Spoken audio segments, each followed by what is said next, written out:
को अपने प्राचीन युग से अथवा अपने पूर्वजों से शास्त्रीय संगीत के रूप में एक बहुमूल्य निधि मिली है। हमारे पूर्वजों की दृष्टि में संगीत का ध्येय आध्यात्मिक साधना था और उन्होंने संगीत का इसी आदर्श के अनुकूल विकास किया। हम कह सकते हैं कि हमारे देश में यह कला पूर्णतया के शिखर पर पहुंच चुकी थी।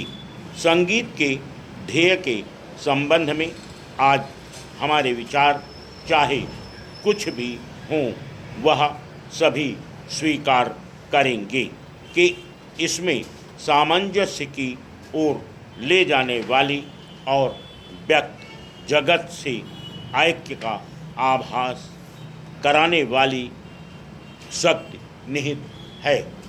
संगीत के वातावरण में ही नहीं बल्कि श्रोताओं और गायकों के मन में भी सामंजस्य की उत्पत्ति होती है।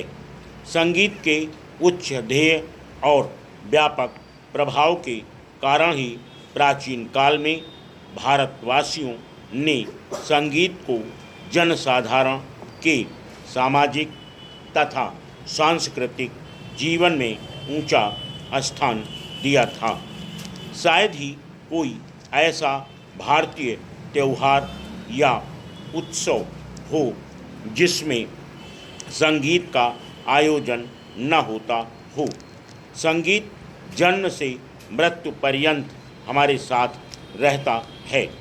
हमारे सभी रीत रिवाजों में इसका कुछ न कुछ स्थान है। शताब्दियों से हम संगीत के प्रशंसक तथा उपासक रहे हैं और हमने इसकी गणना सदा मानव की उच्चतम साधनाओं में की है। काल के प्रभाव से हम लोगों की रुचि में काफ़ी परिवर्तन हुआ, परंतु शास्त्रीय संगीत उस प्रकार बना रहा और उसमें कोई विशेष और मौलिक परिवर्तन नहीं हुआ। मुसलमान बादशाहों और अमीर उमरों के द्वारा संगीत को केवल प्रोत्साहन ही नहीं मिला, इसमें समयानुकूल हेरफेर भी हुए और आज विशेषकर उत्तर भारत के संगीत ने उसी युग से प्रभावित और बहुत अंशों में अनुप्राणित होकर अपना नया रूप ग्रहण कर लिया है। पर जो भी हेरफेर हुए वे हैं ऊपरी पोशाक मात्र ही। भारतीय संगीत शरीर और आत्मा से अभी भी वही प्राचीन शास्त्रीय संगीत बना हुआ है। ऐसी आशा की जाती है कि इसमें अभी भी इतनी शक्ति और है कि यह अपने को एक बार फिर आधुनिक वातावरण के अनुकूल बना लेगा। प्राचीन संगीत कला भारतीय रजवाड़ों के परिवारों में उनके आश्रय से पनपती रही।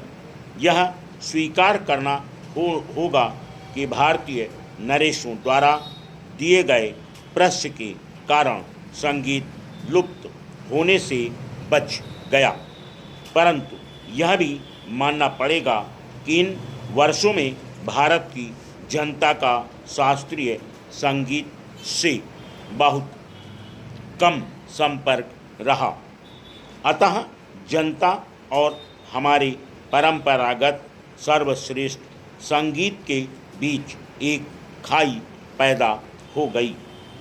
यदि हमें संगीत को जीवित रखना है और सहस्त्रों वर्ष पुरानी इस अमूल्य परंपरा की रक्षा करनी है तो हमें इस खाई को पाटना होगा। यदि यह आवश्यक हो तो शास्त्रीय संगीत में ऐसे संशोधन करने में कोई बुराई नहीं जिनके फलस्वरूप यह लोकप्रिय बन सके।